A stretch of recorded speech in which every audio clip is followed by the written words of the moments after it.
My mother was the teacher, but we lived with my grandfather. It was just my grandfather. We lived in his house, and I was the youngest of the three. So it was a good place to grow up. My mother went back to teaching. She started teaching school, I think, when I was 2. So my grandfather was my person. Well, he was a guide, but he also was for Mr. Bright at Munson Island, who owned Munson Island.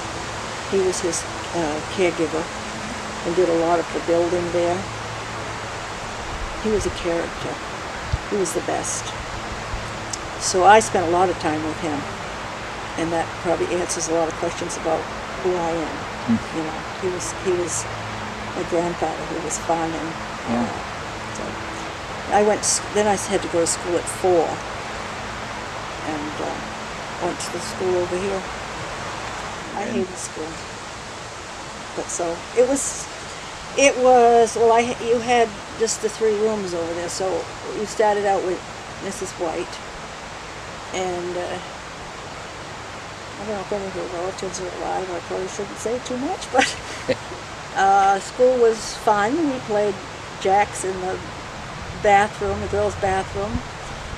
We played marbles. We had hopscotch. We were all a unit together. There were 5 in my class, because I was the war. You know, they hadn't quite got into the baby boomer thing, quite yet. Right. I was like at the edge of it because I was younger. But there was 5 or 6 in each class. Some had a little bit more. I think a couple of had maybe 8 in the class.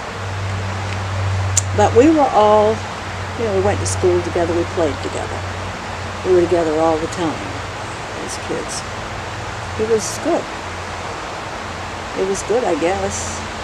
Probably as good as yours and yours, but I think because we were isolated here, we very rarely went to Calais. And that was a big deal to go to Calais. We went to the dentist. That was a thing.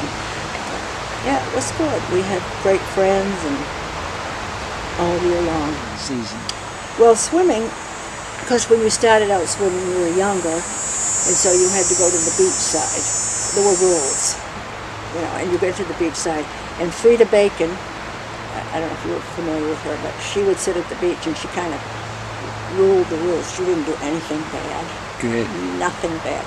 But you went to the beach, then you got into the teenage years and you worried about your bathing suit and all that stuff. You got to go to the dock.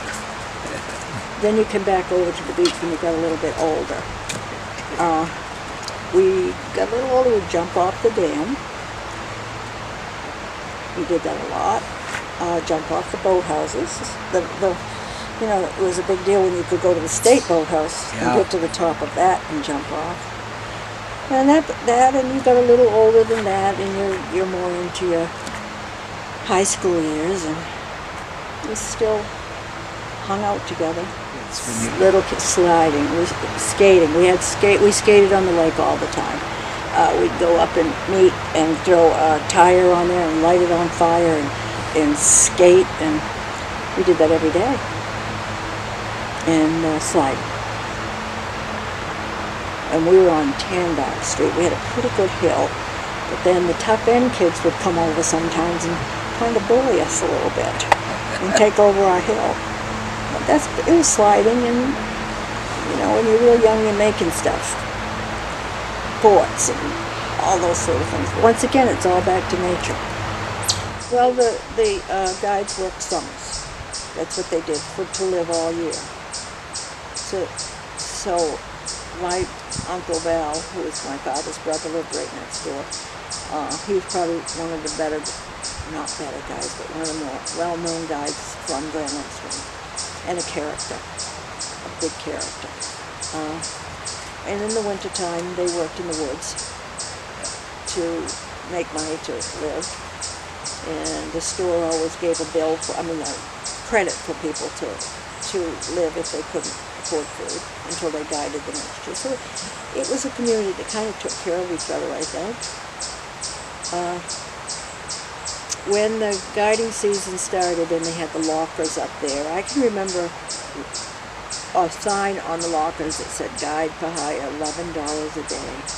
I remember that. It makes me old, doesn't it? But the respect that we had, we were taught to have about, because that's the guide's livelihood, the family's livelihood. Because all the canoes lined up there, you were never to touch anything, nothing. And when they came down, like, you better make yourself scarce. So there was a respect that you had, you were taught. And we abided by it. Al was the first person that took me hunting in 1946 into the woods. He was a character. Yes, he was.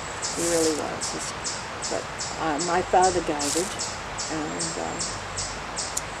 then he worked at Grenades, and then after that, he worked at a lodge down off Route 9 that the RCA company owned.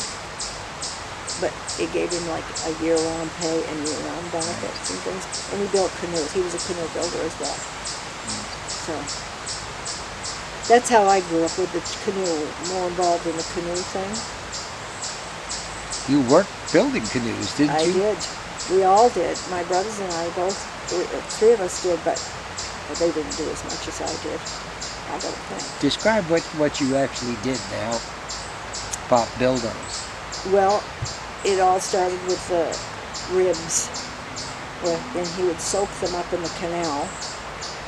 So we would have to run up and get them and run back. And when they bent ribs for the day, it was a big deal. It was a really big deal. So they would come out of that. Actually, Bill has the same steam box there. He would pull those hot ribs out, and you'd have to hold on to those and bend them and hold. I don't even know how old we were. And we went through the whole stages of the canoe. You know, the ribs, bending the ribs and the planking and all that stuff. And the finishing of them. And the dreaded clinching the nail job. But it was, we worked for them. And then fiberglass came. Yeah. Oh my God. All the canoe builders in town, but it was like a sticky place, the sticky mess of everything. It'd be like paintbrushes, just stuck to the floor like they were growing out because everything was sticky. That was, the fiberglass thing was daunting. I think I learned from your mom, Pip, that at least my understanding was that in terms of the operation of the community, it always was a women's operation in terms of how the town was put together, how civil society. The circle building, there was that part of the community, and growing up there too was that, the women's organizations that had things, and the church. The church was a big part of. Like any community, there were people that didn't have a lot, or something to eat, or whatever.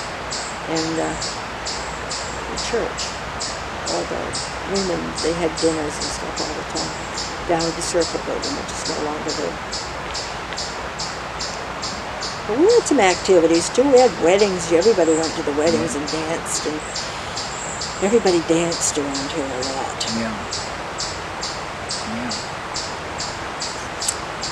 There was a lot of that community stuff. No matter who got married, we were there dancing. Old and young. Those are the things I think we miss here. Well, I think most communities do, but that sort of gathering stuff. I think it's different now than more divided. People are more divided than we ever were. Back then, it didn't matter who you were or where you came from. You went to dance, and we danced. And we chuckled and laughed at some of the old people dancing. Yeah. But they went. I don't remember anybody except my father wouldn't go, of course. Or Val. Val would look in the window. But no, my father would never partake of anything. But Yeah, I think the community, we don't have that now. Well, I don't think we have it in our country much, but it's like a microcosm of the country here. It's very Yeah. divided in this over here and this over there. Where I find that the biggest difference.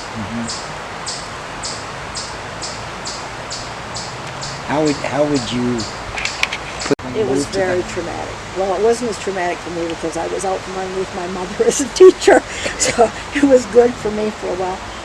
It was scary, but we went down and were bused in Baileyville, and it was different. We made different friends, and I think that is when Grand Lake Stream kind of changed because our friends were in Baileyville. Right. So somebody approached me, I don't even remember what it was through the Chamber of Commerce, I believe, and asked me to come to a meeting and to discuss some way that they thought maybe some kind of craft show or something like that, but I think big, way out of the box, as you know. So we decided, and my opinion was if you are going to do it to bring people in to stay and come and spend money at a camp, you're going to have to give them something big, something grand. And that's how it came about. Nobody believed it would happen, and nobody believed it would be, but it's a perfect place for something like that. The beauty, to combine the nature and the beauty of this place and bring artists in for just a weekend of art. And it worked. How long ago did that start? 26 years this year. It would have been 26 years on Saturday. So it'll be 26 years next year. If we can. Nice. But it's been a wonderful thing for the community, I think. I